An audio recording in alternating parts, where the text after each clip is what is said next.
后来，原来看韩国瑜的倾听之旅，今仔日第4天的行程继续伫咧嘉义，依到国民党直辖乡党部，甲大阿里山地区的高龙甲低龙座谈拨感情。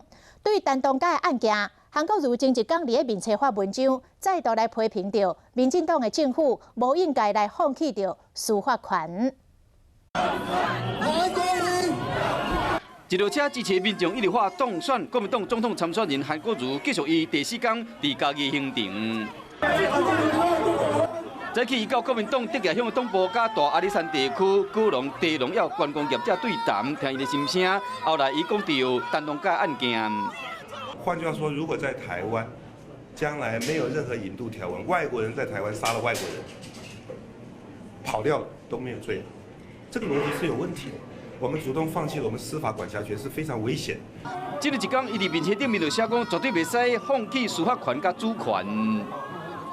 所以蔡英文跟民进党政府口口声声说最会维护台湾的主权，但是没有想到这几天的变化，很明显他是放弃了台湾的主权。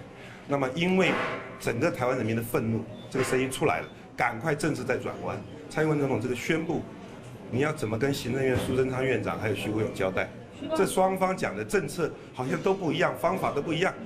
最后一天伫嘉义，伊嘛赶紧把握时间，甲在地人博感情，争取认同。